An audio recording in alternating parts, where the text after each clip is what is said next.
You're listening to Environmentally Speaking, a weekly podcast diving into legal matters surrounding the environment, public utilities, energy, zoning, and permitting laws in Rhode Island and the surrounding areas. With your host, Marisa Desitel. Hello, everybody, and welcome to this week's episode of Environmentally Speaking. Hi, everybody. I'm Marisa Desitel, an attorney in Rhode Island and Massachusetts. And I'm Clarice, usually coming in with this week's topic, but this week is a Marisa pick.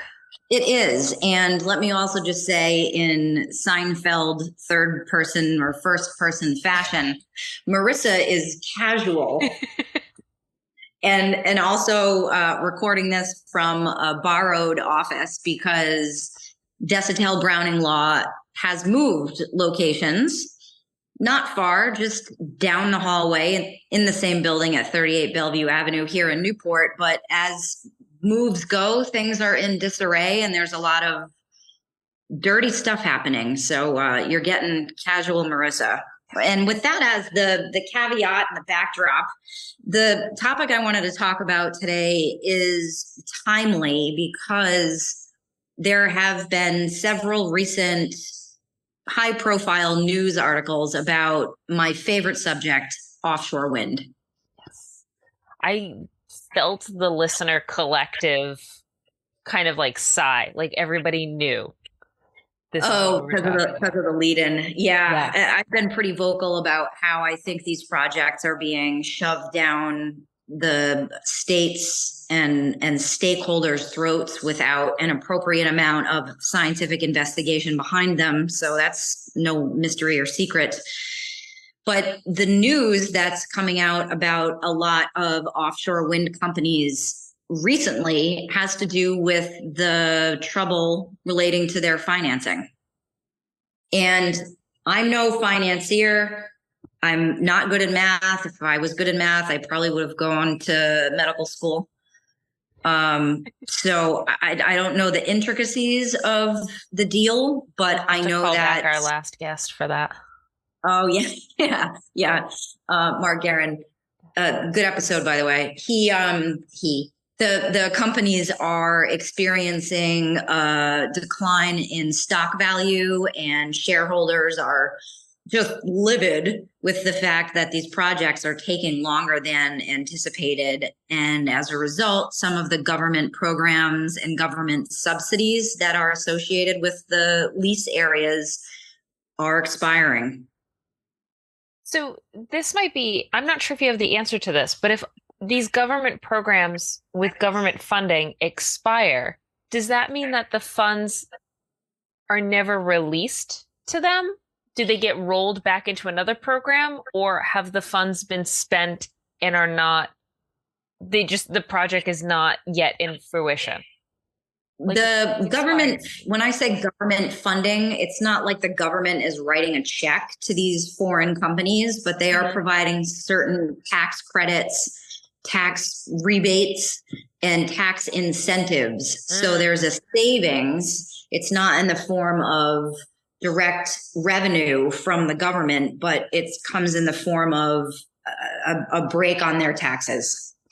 Okay. So the savings that they would get, they're just not going to get anymore. So it's not necessarily that the government money has been spent.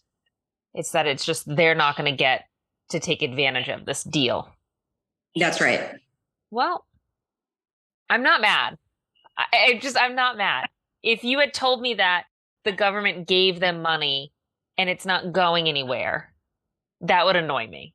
And they had to return it or something like that? The company had to return the money? Okay, but knowing the cynicism of all the episodes, I was really expecting you to say the government gave them money and they don't have to return it. I was really braced for that.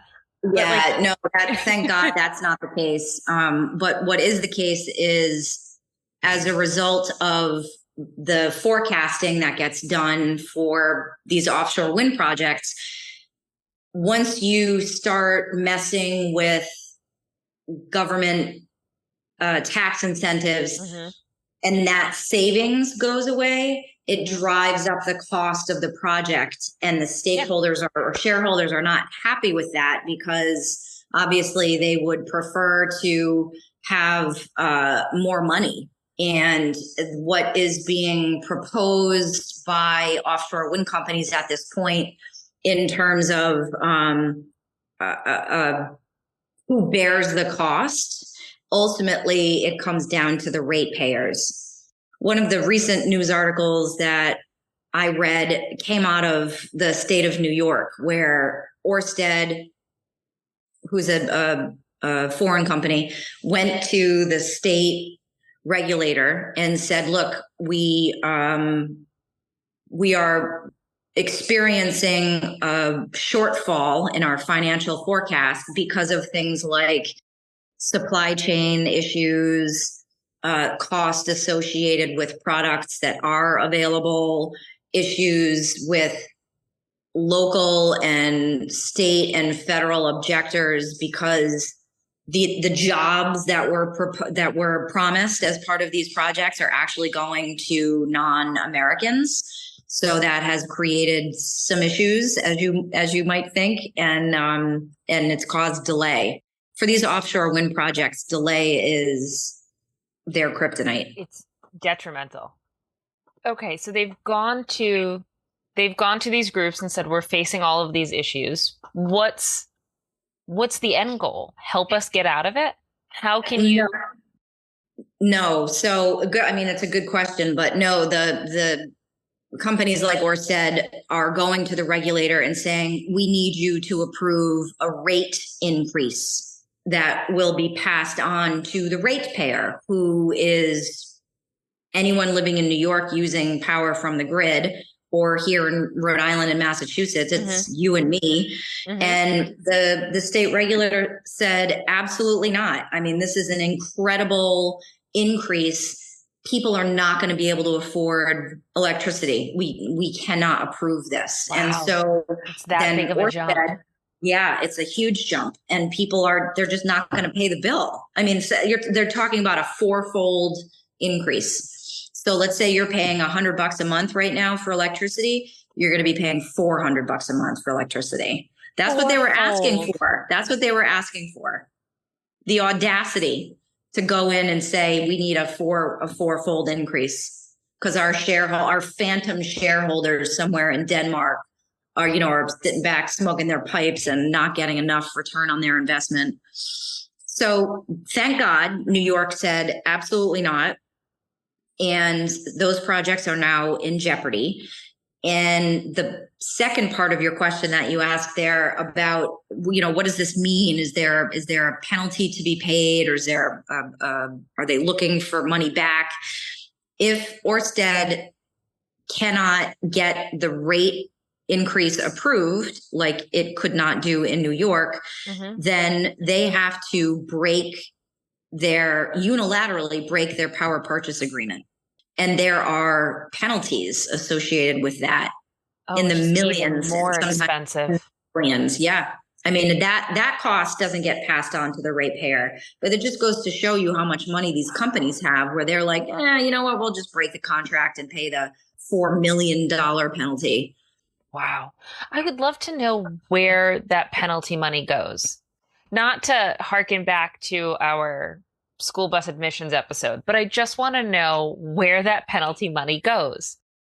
I want to hear that it ends in some altruistic fund. Does it offset costs in some other way? Can I at least get an answer on where the end of that rainbow is? Good luck. It doesn't exist. I'm never going to know. But that's an insane, and it's just, I feel like the articles, the more we read about this and the more we follow this story, it's this constant will they, won't they, back and forth about it's too expensive. How could this happen to us? And I can't get past the fact that Orsted is constantly being portrayed as shocked and in jeopardy. And I just want to point out, everything has gotten more expensive. Yeah. Why do you feel that you're the exception? Well, because they have the absolute backing of our federal government, so they feel bulletproof. But I mean, think about all of the local construction projects that were paused, extended, delayed just because of road work became more expensive. Those Mhm. projects were longer. We did an episode about Route 79. That's now been slated to take longer because of costs. Was anybody surprised? No, everything's gotten more expensive. We all remember that point in the pandemic when plywood became way more expensive. Why are they surprised? Aren't there supposed to be experts there who are predicting this? I shouldn't be some Joe Schmo in my home office who's like, I saw this coming. I feel like there's supposed to be smarter people Yeah. over there who Yeah. are supposed to tell them about this. I shouldn't know this more than they. Yeah. It just feels like a silly problem that they should have planned for or better prepared for. Well, they might have planned for it. Who knows what if there's another angle here? I'm just, we're Yeah. hearing what the papers are reporting. So That's I've got true. no idea what's actually happening. So I just know these projects are bad. I just Yeah. know the projects are bad. That's what I know. And, hearing this thing about how upset they are about needing this extreme need to bypass regulation is such a big red flag. We all poke fun at red tape. We all poke fun at the idea of this is bureaucracy. But, Mhm. on some base level, there is an idea of we have to hold to this process. Otherwise, things do steamroll out of control. Yep. That's what it's there for. Yep.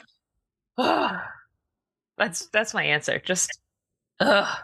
Yeah. It's a ridiculous construct that Americans don't know about.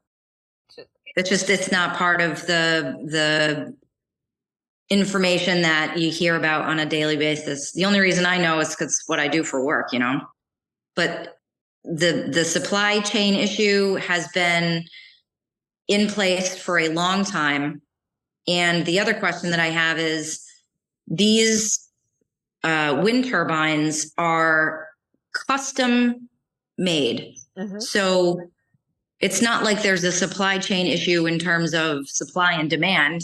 Oh, there's a mad demand for giant propellers. Like, Yeah, they're all built. How can that be? They're Aren't all they built to custom? fit. I wonder if it's the materials to make each propeller, like the actual metals. Maybe that's what I don't know.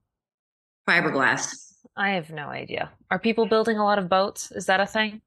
That's the only other thing I know that's made out of fiberglass. Yeah, maybe they are. Somewhere, some listener is screaming that they work with fiberglass and do not work on boats. Well, I can tell you fishermen are beginning to sell their boats left and right. So maybe Orsted could use some of that material. Oh, what a slap. Actually, here's an interesting thing. So, listener, when we were out and I recently came back from a trip to Chile, and on our drive, we did a 6-hour drive into the desert and then back out of the desert. And there was a huge portion that were wind farms. And as we were driving through the wind farms, they had on the side of the road a propeller as like just sort of a demonstration of how big they were. Yeah. It is so much bigger than you think.